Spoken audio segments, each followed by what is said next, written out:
Hello everybody, welcome back to another Koppieverse video. I'm joking, I'm not British, but today we are going to do the part 3 of the complete Koppieverse timeline. It has been very long since I worked on part 2, and even though I just released part 2, I recorded and edited most of it months ago. So we are going to do part 3 today. So let's start. So, if you wonder what happened to Trigon after he was left alone by Sage and Jill Polo inside of the Upside Down, let me tell you. Long afterwards, while in the Upside Down, Trigon encounters Daft. Using Toxie 7, Daft puts Trigon inside a pocket dimension and left for Coruscant to Fetty's temple. Daft lands his ship on one of the landing pads and begins walking towards the temple. If you remember, Trigonal met Daft, not Trigon. Then, the two enter the temple. As they continue walking, C7 explains to Trigon that the Jedis who exist in Fetty's temple call themselves Warlock. The reason is still unknown, but it was mostly to do with the two finally reach their destination point, and C7 leaves Trigon there, and he is greeted by one of the Warlocks, Master Lone. I wrote that years ago, I have no idea how to read that. He begins to explain to Trigon about the Warlocks and their goal for him and his father. From what it seems like, the Warlocks are a group of powerful Jedi who work for Fetty. Since they are in his temple, their goal is to bring Trigon and Trigonal back to Fettism, which would take a lot of power, and since both are members of the T-Line, which makes them demigods, they are very powerful indeed. The Warlocks then take turns in training Trigon, and do so for around 14 years. If you remember, in part 2, there was a part where I said that I calculated Trigon's age, and he was born in 1485. While making this video, I found out that by using precise calculations, you can find Trigon's birth year. Following that, I found out that Trigonal's son, was born between 1485 and 1486, which means that he was born 9 to 10 years after his father died. Now, this is how I knew how old he was, because he was 15 in 1523, which meant that 15 years before that, he was born. So now we're going to do a time skip to 1523, just like I was just saying, and let's continue. Due to Trigon's slow aging from his demigod genes, it took him around 14 years to go from the age of 10 to 16, and now he finally completed his training, and he was ready to bring his father back. Trigonal, father of Trigon, was living in Hoth with Calista, and the two were practically married at the time, being the only speech-capable species on the planet, to their knowledge. As Trigonal was sleeping, Trigon landed on Hoth, and he was secretly followed by Chill and Sage. Trigonal, who was unwarranted by Trigon's appearance, had grabbed a shotgun he owned for some reason. They were living on Hoth, so I really don't know why he had a shotgun, but it was probably for, like, comical reasons. Comic relief, yeah. When Trigon revealed that he was his son. Chill had also stepped in, scaring Trigonal, and Trigon pulled out his weapon which he had collected from the Warlock, which was lit blue, and Chill ignited his own saber. With this, Trigonal had realized that this was a plan to convert him back to the Jedi, and began shooting at both Chill and Trigon. Chill had begun deflecting the bullets with his saber, and Calista had joined the battle on Trigonal's side, and Chill had gone outside to duel on their own, and finish the conflict the two held for a long time. Trigonal and Trigon had decided to watch the two battle. Chill had almost lost to Calista, being force-choked. He decided to use his final blow by force-pulling his ignited saber and stab Calista in the stomach from the front, which killed her. Trigonal realizes this meant he had to fight Chill himself. Scared his ass off, he put Trigon to sleep with a napkin and kidnapped him, going into the igloo and blocking the entrance. Trigonal now had Trigon on lock, so he decided to milk him for his words to know everything that happened to him until then, but Trigon refused, mad at his father for obviously not being there. Trigonal tried to use his shotgun to put Trigon in his chest and tell him, but Trigon still refused, and the two shot at each other, Trigonal with his shotgun and Trigon using the force to reflect the bullets back. Trigonal had enough and threw Trigon into a lava pool below the igloo. Afterwards, he ran up and stole Chill and Sage's ship. With Chill being gone already, I have no idea where he went, but he just wasn't there. And recap 2. It's been a long time, so let's recap everything let's basically recap everything that happened since episode 1. In 1424, 417 BC, Koppie had attacked Tatooine, and Ferry rebelled against him. However, it is not known who won the battle, as the events of Battle Creek had no law rule the town. On the 17th of December, 1476 to 365 BC, a law changed, as this is a big time skip. Koppie's influence grew throughout the galaxy, and we are introduced to Battle Creek here. There was a rumor in Koppie's empire that Jedi Stellar was hiding in Tatooine. Two Sith had gone to search for said Jedi, or practically a Force-sensitive person. They didn't even know that he was a Jedi. Stellar and Grahan both hide behind the same box from the two Sith, think they are here for them. After a long search, Mana had used the Force to detect Stellar, and they kidnapped him and took him to Koppie's mothership. Grahan said had gone out to save Stellar with Daft, but they failed. On the 24th of December, 1476, 365 BC, Coruscant, Grahan had to give Trigonal a memo left by Daft. The memo said they need to defeat Koppie.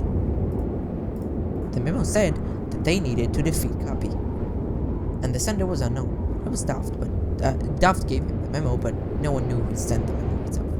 Then, Trigonal and Grahan find Inquisitus and Bana right there in Coruscant. The two are about to lose until Stellar showed up and helped them as a Sith acolyte and betrayed the Sith, basically. The three fly away from Coruscant, escaping Bana and Inquisitus, and talk on the ship about Koppie and what happened to Stellar in that week on Koppie's mothership. While flying, Trigonal explains he fought alongside Koppie during the Clone Wars, most likely back when he was young and influenced by Koppie. The three fly to Koppie's mothership and trick some troops to reach Koppie. Once they reach Koppie, Stellar tricks him, as Koppie now knows him as Darth Stellar. But Stellar isn't a servant, and both Trigonal and Grahan begin attacking him. Sadly, Trigonal is defeated, and he and Koppie disappear. Now without Koppie, Stellar and Grahan defeat the rest of the troops and end the first act of the war, as they destroy Koppie's empire. Months later, in 1477, it doesn't know the exact date is unknown. I said that this was for part 2, by the way. Stellar was about to have his firstborn son, and Grahan had organized a party, some sort of parade in Coruscant, which he later died in. We're not finished with the recap. No. 1507, 334 BC. July 20th. 30 years have passed since Sage was born, and he became the resurrected Trigonal's teacher. Due to his slow aging, he was still young. On a rebel base, the two are attacked by Bana and a Koppist army, who lived under the rebel base unbeknownst to the entire base. Sage loses Trigonal and is brainwashed by the base. As Trigonal is taken to Koppie's only remaining vessel, Trigon is trained under the Sith, much like Stellar. And Koppie leaves the vessel and goes to the rebel base's remains. As Stellar was about to tell Trigonalius about everything that happened in the base, Trigonalius is killed and the rebel troops come in. Seeing Trigonalius killed in front of Stellar, they tell Sage to purge him, and he was sent to the Upside Down. This is the first mission of the Upside Down, by the way. Not canonically, if you count it by date, but story-wise, yes, it is. While Koppie's gone, Chul sends Trigonal in the Force. There is a great disturbance in the Force. Hearing him scream for help, and goes after Trigonal's signal to find him. Chul and Trigonal battle on the ship, and the ship is destroyed in the process. Trigonal and Karista, Chul's former Sith master, escaped the ship to Hoth. 2 years later, 1509, 332 BC, Chul was in Battle Creek. He had a dream about the Upside Down, but was awoken by Thoy Lan, the owner of the bar from Chul is interested in his dream and continues searching for the Upside Down. While searching, he finds a man wearing a robe and his face covered. Chul follows the wanderer as Trigonal's son, Trigonalius' grandson, who is around 10 years old here, follows Chul. The Wanderer introduces them to a machine which activates a portal to the Upside Down, exactly where Chul wanted to go. And they activate it and go in. As the two escape, Trigon is lost inside of the Upside Down and is found by Daft a few days later and is taken to Coruscant to train under the Warlocks, a group of Jedi who saved Freddy. To train him, defeat Koppie and bring back his father, Trigonal. Trigon trains under the Warlocks for 14 years and heads to Hoth. On March 23rd, 1523, to Hoth, and Chul and Sage follow him. Trigon tries saving his father, but his father was not cooperating. Chul joins them, and he and Karista notice each other, and the two break into a fight to end the long conflict. Karista loses the fight and dies. Trigon is taken by Trigonal inside a cave, and is left inside to rot in a lava pool. But Trigonal escapes. Trigon escapes the cave too, but somewhere later. Dragonal takes Chill and Sage's ship and flies away from Coruscant to an unknown region of the galaxy. So that was the end of the entire second recap. I don't think that I actually did the first recap in the first part, but if you are interested, but if you want to hear about the key points of what happened in the recap, because you don't have a point or you just skip this entire recap, then here it is. So we have Dragon, Chill Polo, Dragonal, and Darth Garista, Stellar, Sage, and Bana, and Inquisitus. I'm not gonna do this. Dragon Tatum tries saving Stellar from the Sith. They fail.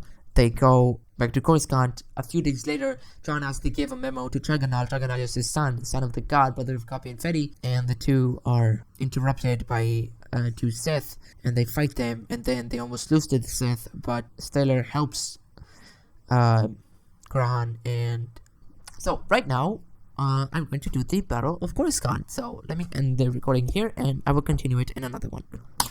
Okay, finally we reached this point, so let me tell you a few things about the story going forward. The Battle of Coruscant was the event that you could say was the end of the Holy Horny War, as after this, no major acts of war happened regarding Fetty or Koppie, or neither of their side.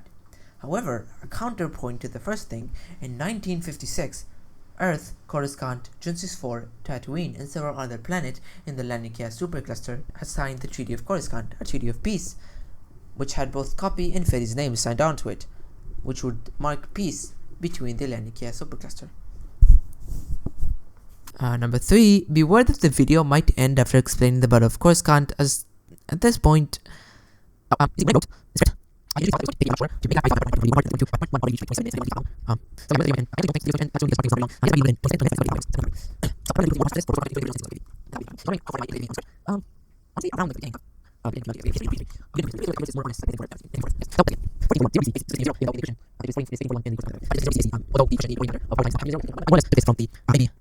so let's begin.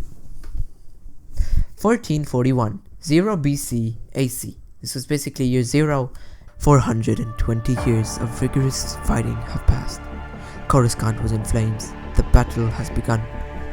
Both the new Koppist Imperium and the Holy Armies are fighting for their lives. A legendary war for the capital of the galaxy is just beginning. With the power and resources of Coruscant, Fetty's reign remained long and powerful. But after fighting over other planets for so long, Koppie had wanted a taste of the pie as well. Stellar, somewhere along the lines, was killed. His body was destroyed, and his mind was uploaded to the body of a droid. Yet, he still had midichlorian cells, allowing him to use the Force at will, although being a droid. Thousands, if not millions of Koppie's troops were all over the planets, battling the holy armies who served Fetty. Stellar and Chill Polo remained side by side, and the two were fighting Koppie, who had been resurrected after he too had lost his body. Lieutenant Asher of the IKO, the new Koppist Imperium, calls a mysterious voice line who reports he will arrive shortly. Stellar loses his leg and quickly reattaches it. Then, the ship of said mysterious person arrives, surrounded by troops, and out of it, Darth Inquisitus walks out, alive and well, which surprises Stellar, as it has been very long since they originally met. Chill tries using the power of the Upside Down, as Inquisitus throws his double-bladed saber at Stellar, who catches the saber and loses his fingers in the process. Darth Inquisitus calls Bana, another one of Koppie's servants, who throws Stellar on the ground using the Force. This gives Stellar the idea to retreat, stealing a Kopp-Pie fighter which belonged to Koppie. Not wanting to lose the enemy, Bana and Inquisitus chase after him with their ship and shoot at him. However, Stellar knew his ship flying abilities well, and dodged every attack they threw at him. Bana realizes doing this could make them lose either Stellar or their lives, or even both, and decided to deactivate the ship above, as it would make it fall onto Stellar, crushing him to death. To his surprise, Chill had maintained his power of the Upside Down, and lifted the ship from falling onto Stellar, and opened a portal to the Upside Down, and out of it, the Mind Flayer had sucked the ship inside, allowing Stellar to escape. And Bana tells Inquisitus to follow Stellar, What he goes fighting Chill. Now, Chill and Bana begin their duel as the two chant with each other incredible voice lines. They duel with their sabers. An epic duel between the two begins. They fight, throwing every form they know of Jedi training and Sith training, using forms such as Vapad, Form 6. In a cry for help, Stellar realizes he cannot lose Inquisitus and instead prays to Fedi.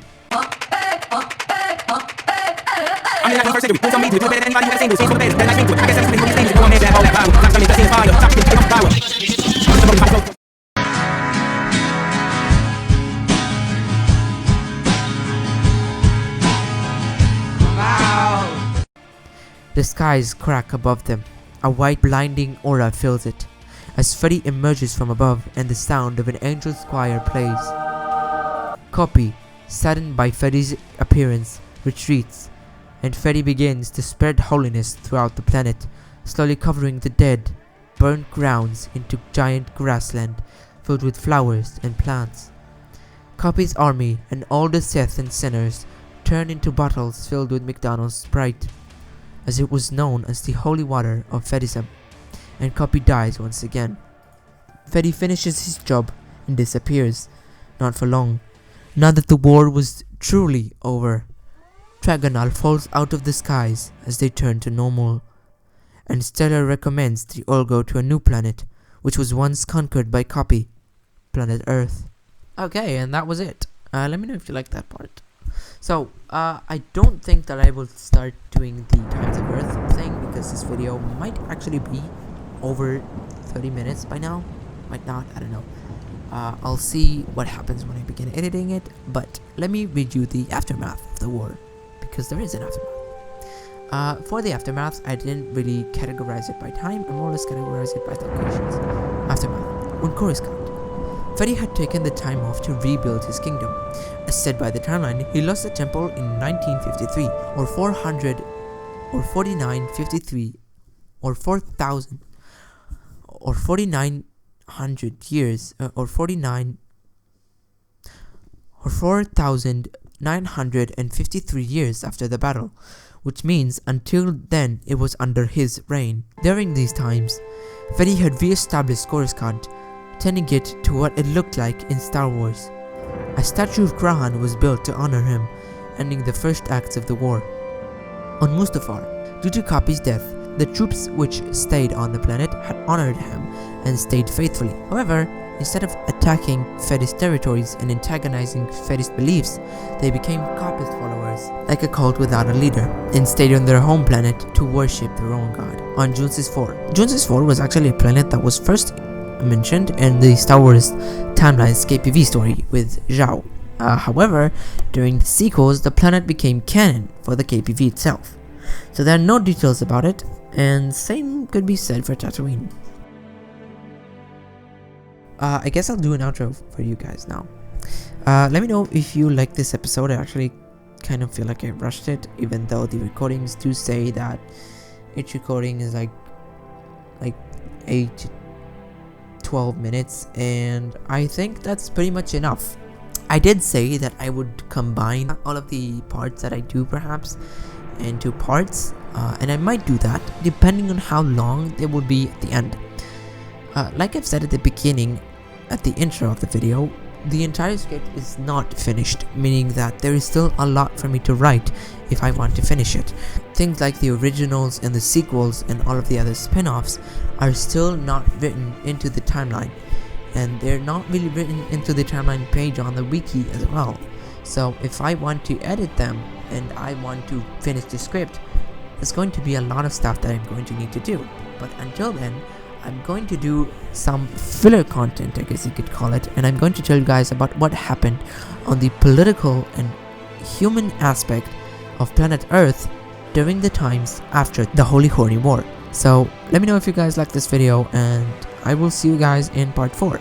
This actually didn't take that long to record, even though it says that it was like to 10 minutes each recording, like I said, but this actually was pretty fast, and I haven't recorded this much in such a long time. So I hope you guys like this video, and I'll see you in the next one.